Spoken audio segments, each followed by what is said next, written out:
For months Daylight was buried in work.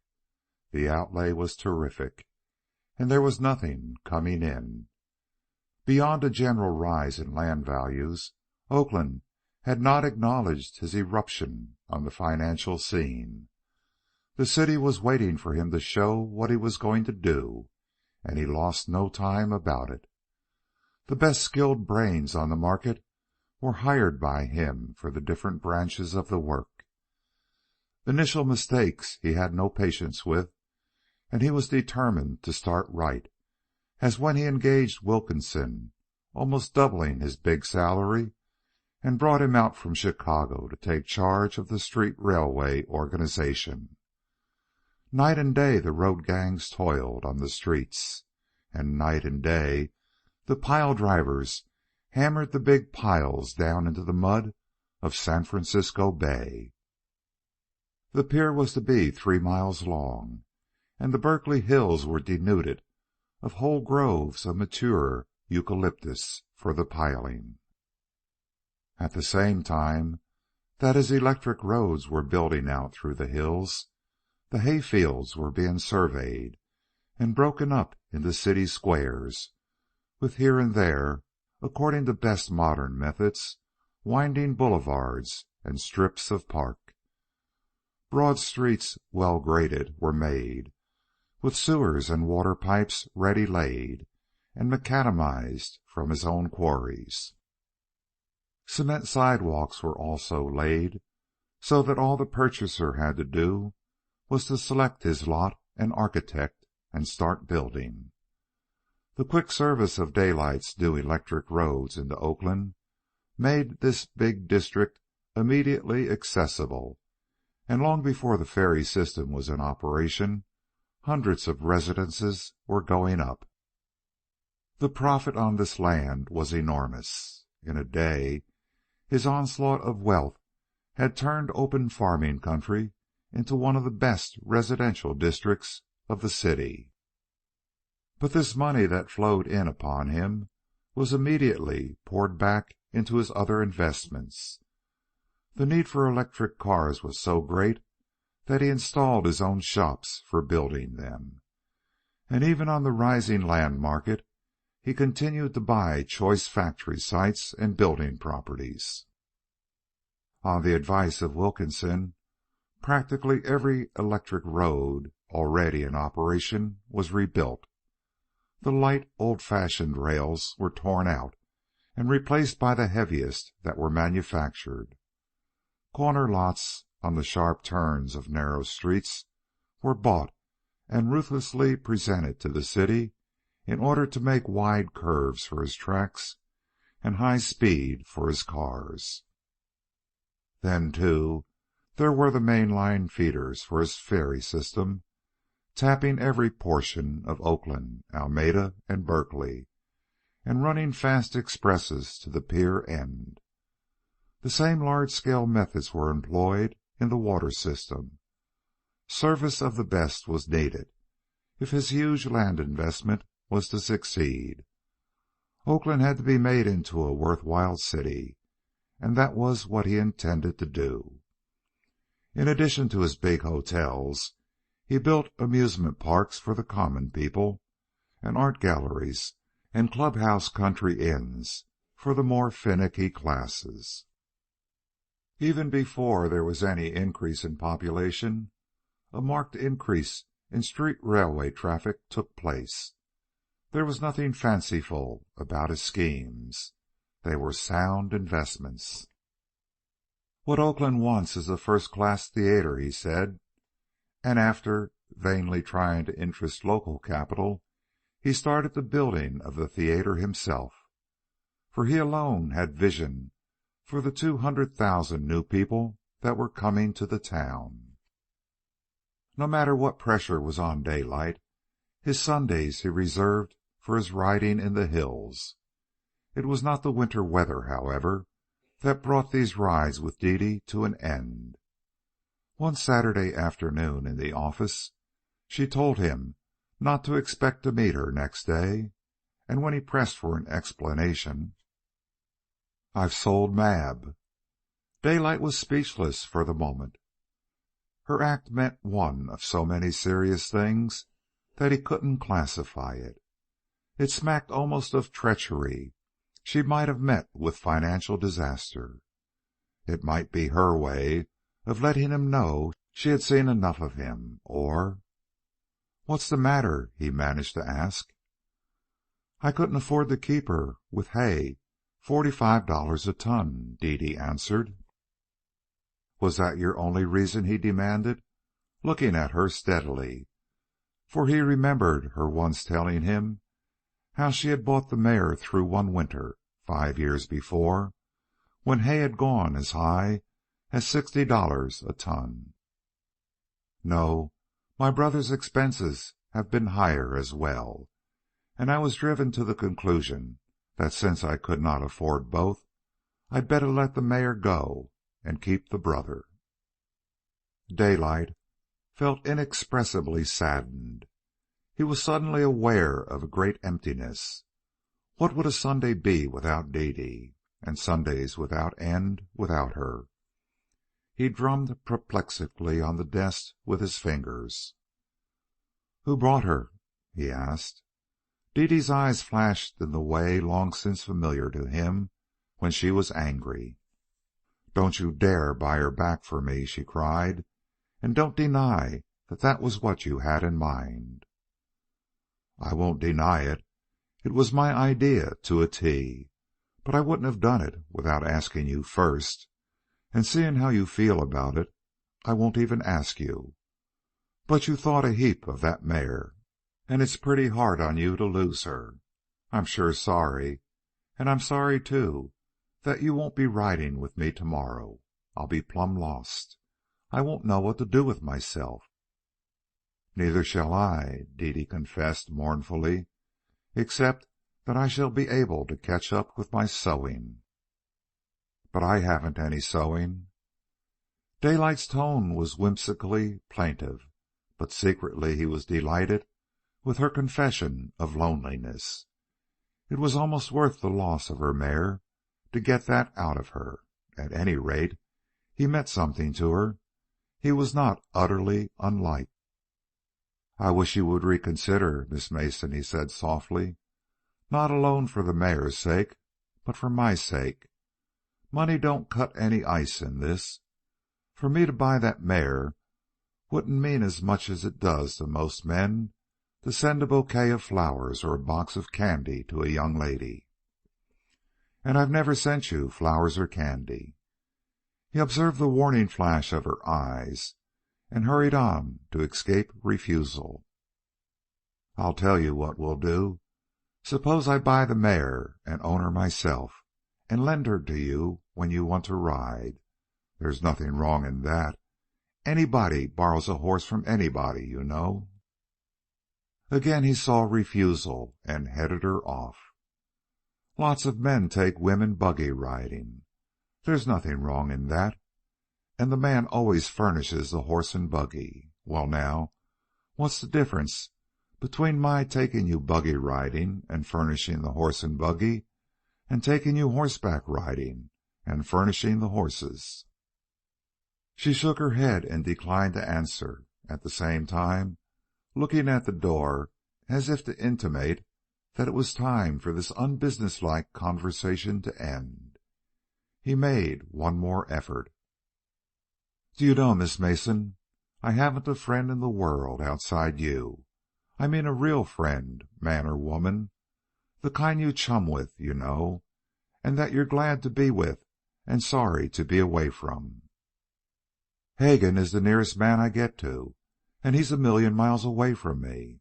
Outside business, we don't hitch. He's got a big library of books and some crazy kind of culture. He spends all his off times reading things in French and German and other outlandish lingos when he ain't writing plays and poetry. There's nobody I feel chummy with except you, and you know how little we've chummed once a week, if it didn't rain on Sunday. I've grown kind of to depend upon you. You're sort of a sort of a habit," she said with a smile. "That's about it. And that mare, and you astride her, coming along the road under the trees or through the sunshine, why, with both you and the mare missing, there won't be anything worth waiting through the week for. If you just let me buy her back." "No, no, I tell you, no." Dede rose impatiently, but her eyes were moist with the memory of her pet. "Please don't mention her to me again. If you think it was easy to part with her, you are mistaken. But I've seen the last of her, and I want to forget her." Daylight made no answer, and the door closed behind him. Half an hour later he was conferring with Jones, the erstwhile elevator boy and rabid proletarian whom Daylight long before had grub-staked to literature for a year. The resulting novel had been a failure.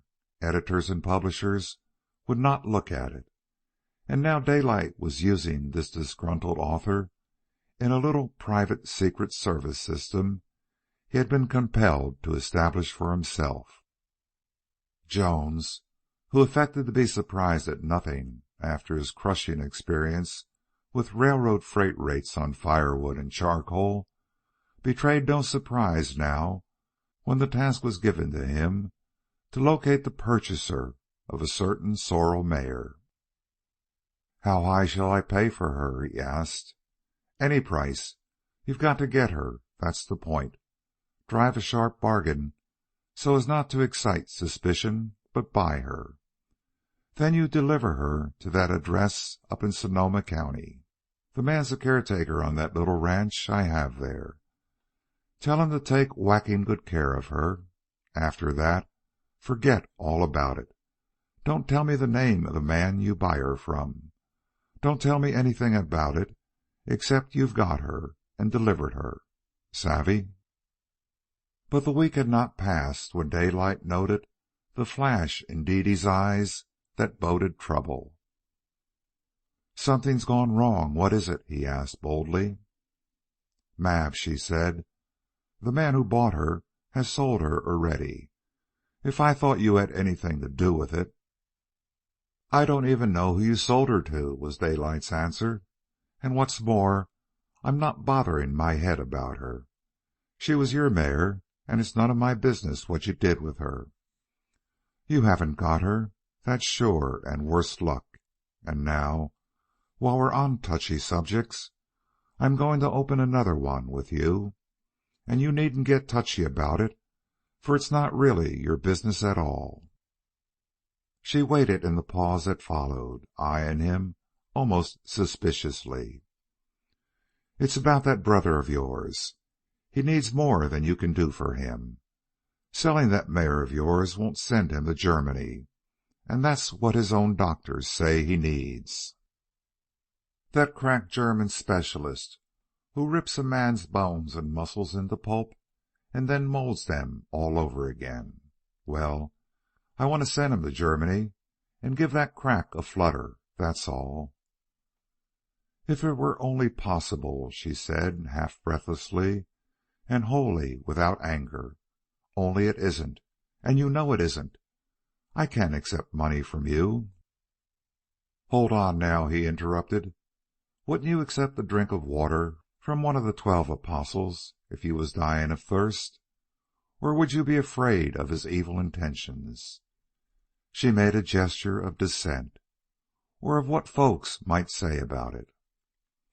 "But that's different," she began.